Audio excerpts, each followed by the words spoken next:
Trời ơi quá trời luôn nè. Với bắp cải. Bác Quyện Thọc mà mẹ Suka kêu Bữa ăn hoành tráng luôn. Cái gì? Thọc cái gì? Thọc cái gì? Của nhà Suka quá ngon ngang, lương của cô ba của Suka gửi chị em về qua nè. Trời ơi. Quay đây đi cho đẹp, ngồi đi chứ. Chai đâu đây đâu, chai Bên kia kìa. Ủa, món mặn không à phải không? Trời ơi, cái này là lương đồng, không phải. Đây là lương. nữa nè nha. YouTuber mới. Kênh gì chị? Xinh đẹp. Chị tên Nguyệt. Chị Nguyệt xinh đẹp. Chị Nguyệt đến từ Đồng Nai. Chị Nguyệt vô thăm Suka đó mọi người. Trời ơi, cái bữa ăn hôm nay. Cá chả thác lát của chị Bình Dương mua. Trời ơi. Nãy giờ tôi tưởng là chị Đồng Nai mua. Trời ơi. Còn lương thì của cô ba của Suka ở Long Xuyên ở trà gì? Cô ba Trà Ôn. Ở cầu Trà Ôn Long Xuyên. Cô ba của Suka qua gửi vì ở chổng còn nhiều lắm nha. Rồi chị nuôi chị Tám cũng cô Suka cái thử không? Không nữa. Ôi chị Tám Suka đang mắng cơm. Cô Tám bắt đi làm thuê. Đi làm thuê. Cô Tám đi làm thuê. Của cô ba ở Trà Ôn. Dạ. Suka thay đồ nữa đó nha mọi người. Suka phong cách bữa nay giống em rồi nè. Giống dân thành phố rồi đó nha. Phùng phình rồi nè. Suka bữa nay giống dân Đồng Nai với thành phố rồi đó. Trời ơi thơm phức luôn. Trường nước qua quá. Đi vô chổng thay đồ xịt nước qua hay gì thơm phức luôn. Nhà Suka ở đây quá trời vui ta. Quá đông rồi. Ôi ơi có món mới nữa kìa. Món này món gì Trời ơi. Đây là chị khán giả thương Suka xuống tới đây thăm rồi thậm chí nấu luôn cái mâm cơm này luôn. Thợ nấu ở Bình Dương. Thợ nấu Bình Dương nha. Thợ nấu Bình Dương. Thợ nấu Bình Dương tên gì vậy? Tên gì? Chị Vân á. Đúng là Song Văn mà sáng lên có bài clip đó, hai chị đều tên Văn hết. Trời ơi. Cái máy quay đồ ăn không hết luôn nè, tràn qua cái màn hình luôn.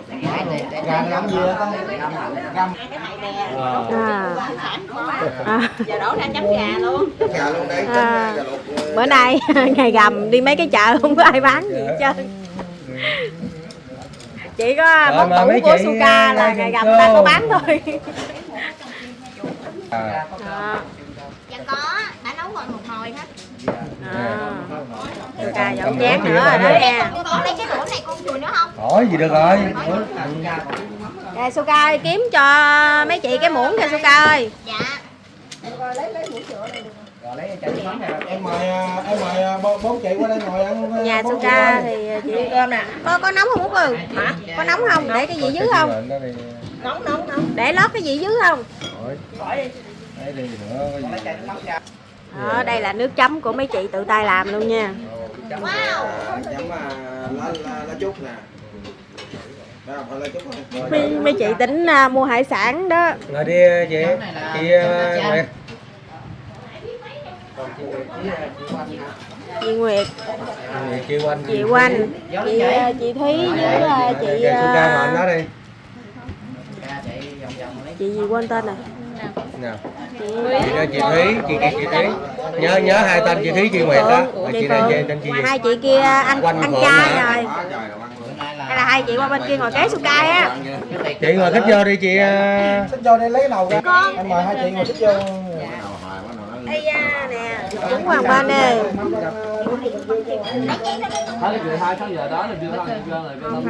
Với cơm.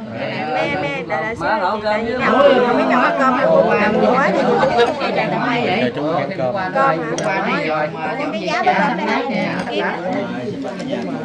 Xin mời cả nhà cùng thưởng thức. qua bển ngồi đi chị. Để cái nồi cơm qua bên chú Thanh nè. Để cái nồi cơm qua đây nè. Đây. Giá bát cơm nè. Đây. Rồi thêm chị Suka xích qua đây cho chị Văn á. Chị Văn vô luôn. Lậm qua đây đi cho chị Làm Lậm qua cái với Thảo cho chị Nguyệt với Suka ngồi gần đây. Bữa nay ăn bữa cơm rồi sát vô chị Nguyệt đi Suka. Rồi chén mắm qua đây chứ gì chén hai cô Lộc. Còn được chén rồi đó. Chị Nguyệt sát vô đó. Suka mời kêu mấy cô Mấy chú mấy chị rồi anh cô. Mẹ ơi hai con đâu rồi? có dám cơm này. hai chị đang ăn tương hả? Đây có đây là rồi hai chị mình vô hộp bố vô dùng tiền luôn nha chị ơi. Không qua chỗ nào chỗ đâu nha. Bên đây thì đang vô cấp này chị ở Đồng Nai với Bình Dương. Con mình dùng bữa nha. Giáo luôn chị. Thôi hai chị. Đâu biết nha, đâu biết đến từ Bình Dương nha quý con nha. Hai chị Không à, sớm giờ là ba chị luôn nha, chị Út nữa. Không qua bên đây ngồi luôn chị. Làm xích qua bên đây anh Thảo nè. Chị một nước ra sao đi. Cô Lộng qua bên Chị Tư rồi chị Năm rồi chị Út. Lậm ra màn hình đi. Rồi anh cô. chị vô đó đây, chị vô đó Đây đây. cho bạn ngồi kế con. Chị ngồi lá trẻ vậy mới vui. Quá thương Suka mới xuống tới đây đó. Rồi đủ chưa không? Mấy tôi sắp cho. Suka đây đây ba má nó ngồi bên đây. Lộn ngồi cái bên nè, con cái rồi ngồi chung với sao nè. Quên chỗ ở đâu? Cái gì đó thì Út ngồi cái này đi. Thì Út ngồi đi Út ơi. Cơm. Hai bữa em cơm đi. Hai con chén đầy đủ chưa? Mời tất cả mọi người ăn cơm. Suka nói lại coi, mời cô chú anh chị ăn cơm đây. Mời cô chú anh chị ăn cơm. Cô Lậm, mời cô chú anh chị cơm nè. Dạ ăn chả với ăn thịt nhiều. Bữa nay mà có cả đồng chí dùng bữa Đồng chí luôn ghê rồi. Có ai ăn cơm mới chưa nghe. nhưng mà đội trưởng ăn cơm mời khách trưởng ăn cơm. Vô luôn chị Út ơi. Út qua bạn vô ngồi đi nè. Vô luôn đi cho vui. Chị ngồi, chị Văn đi Văn. Chị Văn. Bữa nay là cái này dặn nó không dặn. Còn bữa nay vui quá cô chú chị. Cơm nha. Quá trời món luôn nè. Đó. Rất là nhiều món luôn. Nấu nhiều rồi, nấu thức ăn nhiều rồi, kinh nghiệm rồi. Món tràn màn hình luôn.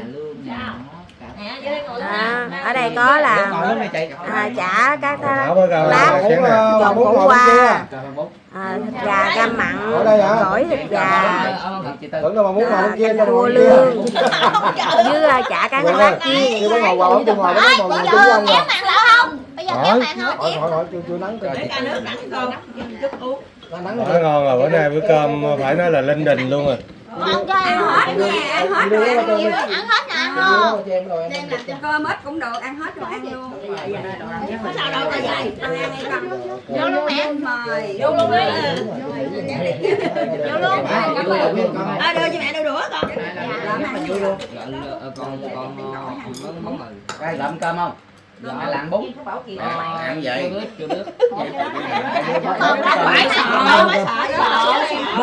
Xích qua đây đi nè, lát qua đây nè. Chú Phong ơi. Hả? Bữa cơm đỡ thân không? Đổ rồi. Chú Phong. Rồi biết rồi. Rồi có ăn cơm đưa lên anh bới cho nghe. Hoàng ngó không nha.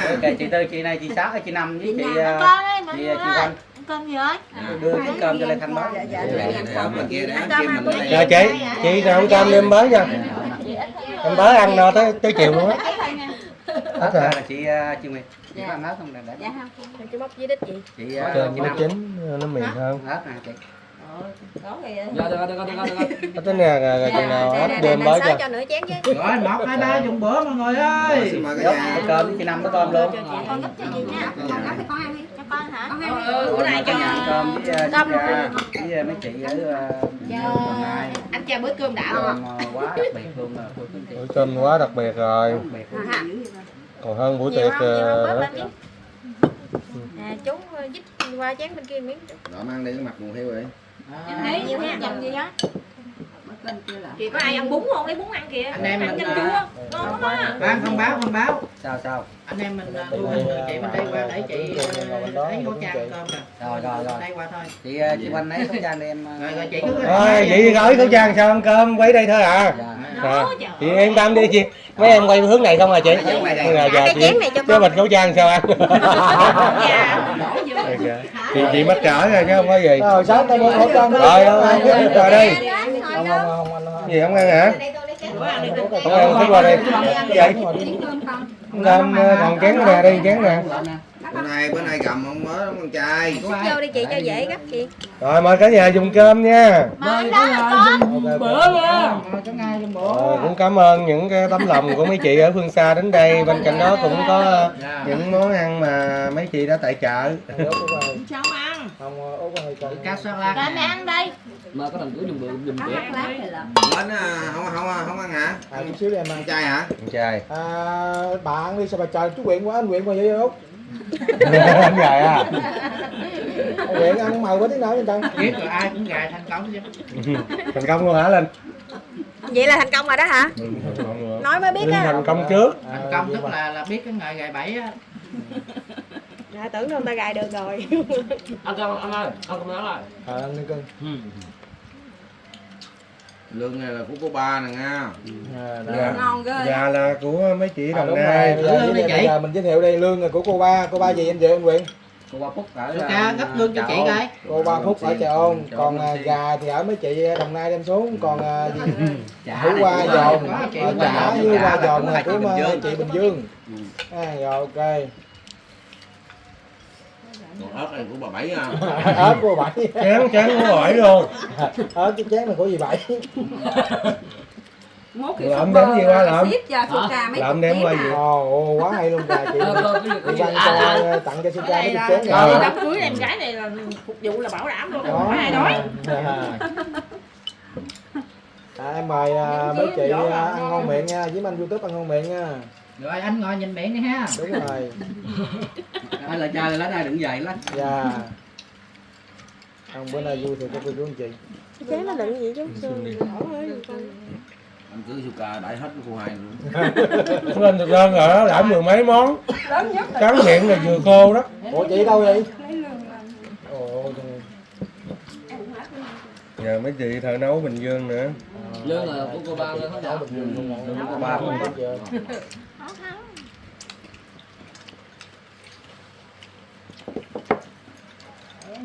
Ủa dân đầu này phải có chén nước mắm mới được, để đi tìm cô báo coi. Nè, ăn lấy chén ra ăn mấy mắt đi. Tại mấy chị mua đồ ăn nhiều chứ không có là ở đây là để muốn tàu tỏi ăn ngon. Dòm đó. Có rau muống luôn hả? Có muốn tàu tỏi. Rồi muốn đồng hả chị? Bình luôn. Muống đỏ đó không? Chị ra muốn Mắt này chấm nhắc lương mới ngon. Dạ, chị chịu ngắt về trả Rau dầm cơm á. Nó mọc quá trời ngon rồi. Ồ, còn đấy hả? Đúng vậy. Nó ngon trong Tới luôn. 5 kg luôn phải không? Chút Suka đi hái lục bình 3 kg à? tặng chị về chảnh xào ăn đi. 2 kg mà. Món ngon đó, lục bình là ngon nhất. bả thì bả gà Dầm cơm rồi này kia đó ngon.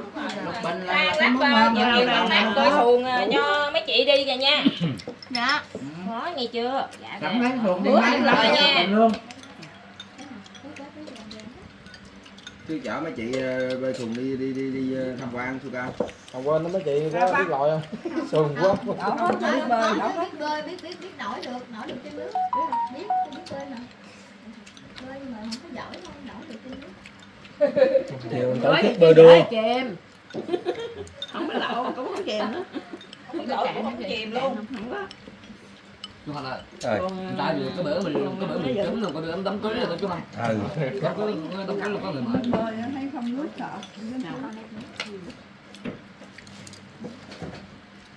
Không biết bơi thì sợ. Không biết bơi thì tha hồ mà đi.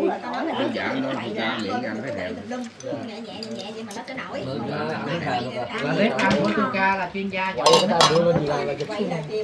mở lên là Thả nhẹ người ra vậy mà tự động sẽ nổi ra. Ớt chan bật gì đó. Ôi Bỏ thằng ớt ơn lậu là té trong tâm nó phiêu phiêu à. anh Thảo là bên đó có. Đưa trà trái đi. Hôm qua ghé chợ mua. Thảo quay lóc gơ sao lại chị?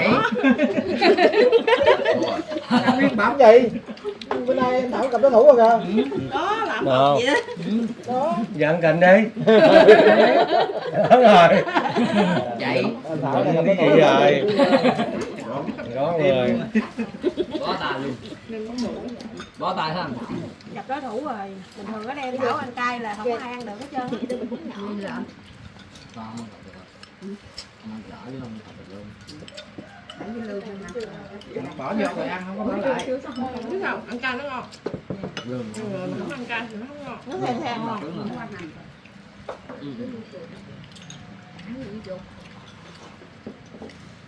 Ăn tập trung nó không ăn đi sức như chuột.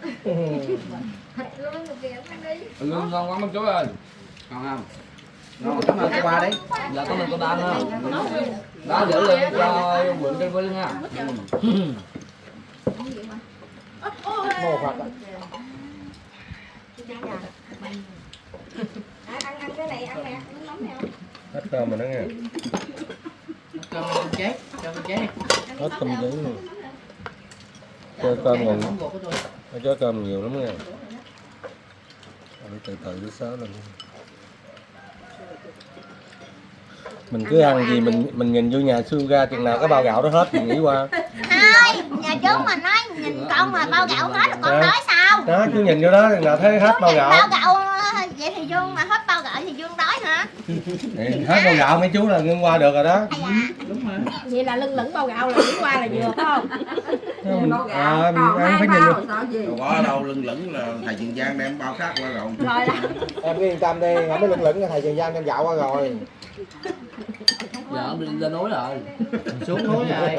Anh Trường Giang lên núi rồi cô Lâm. Chưa hay đó. Cô Lâm ơi, anh Giang lên núi hả? Tại thì bữa đó anh Trường ở thành phố nào á, anh Trường nào mà vừa phải tới chu cao mà chu cao không chịu. Vậy hả? Anh Trường được ra lắm, mình dắt dâu lắm mà hai đứa thận thò mà không chịu. Rồi mới lên mẹ giờ luôn, hỏi luôn. Hay là nó ăn thứ chùa. Trước chùa là ở đâu nữa? Cũng trên núi nữa. Nói bắt chuối ngon. Ngon rồi chứ chị. Thứ tự dặn, thứ tự dặn. Nó đúng. Món nào đúng là nấu với bắt chuối là nó ngon. Cha ăn cơm mà cười hoài luôn nè.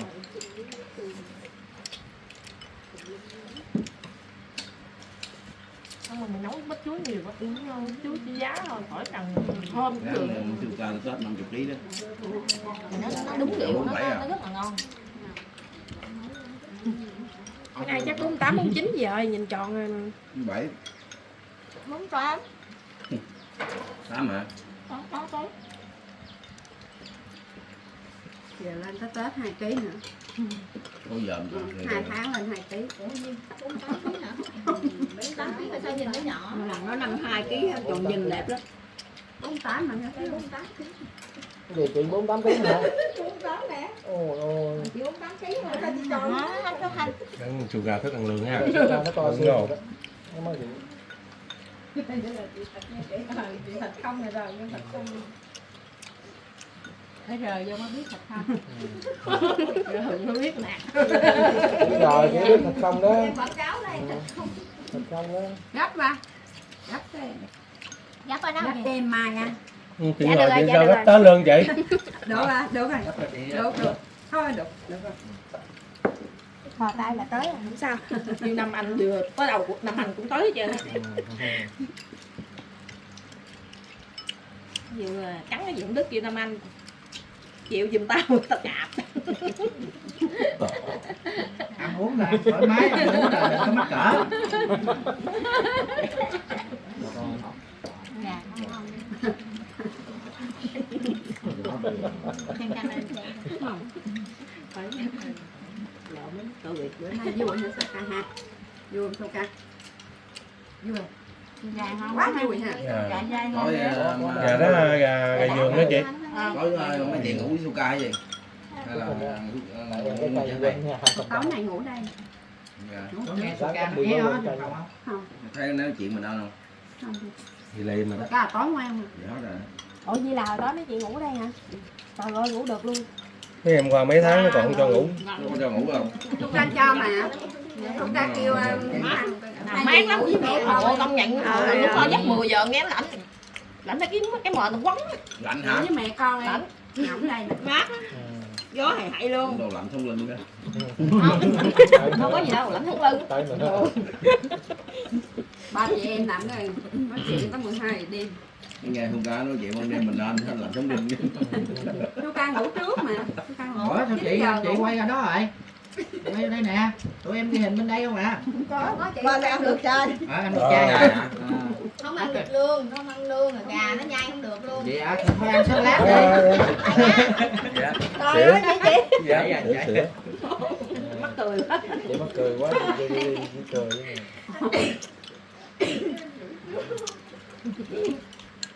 Chả ngon hay làm được quá. Ấy thôi cái dĩa nó qua bên ăn để ăn rồi đó. Con nghĩ ăn hả? Ít đã. Con rửa chén thôi, chứ không ăn gì. Để gì nữa? Cái này chú rửa. Cái này chú rửa. Không con rửa đó. Không, đừng có dành với chú nguội nữa. Ở chơi đi. Rồi uống nước. Ca nước đằng kia. Đây nước. Đặt mấy ly nước cho mấy chị đi qua. Con mấy chị. Hai nước đưa đó nha.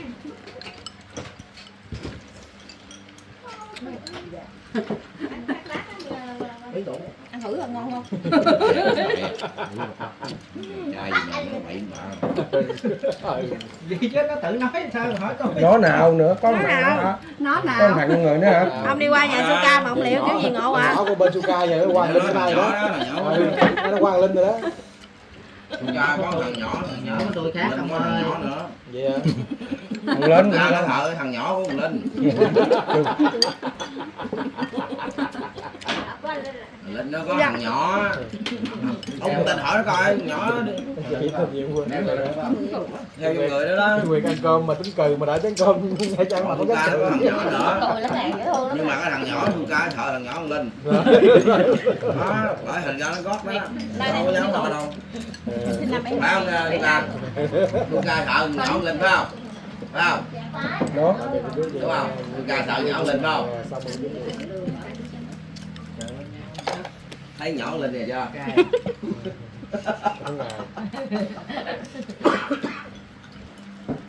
Còn ăn nước còn miếng nước nè, ăn bún.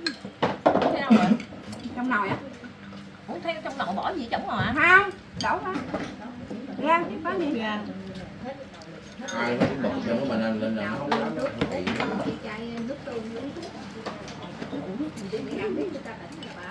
Nó kỳ á quen. Quyện mà nó còn thử quyện nữa.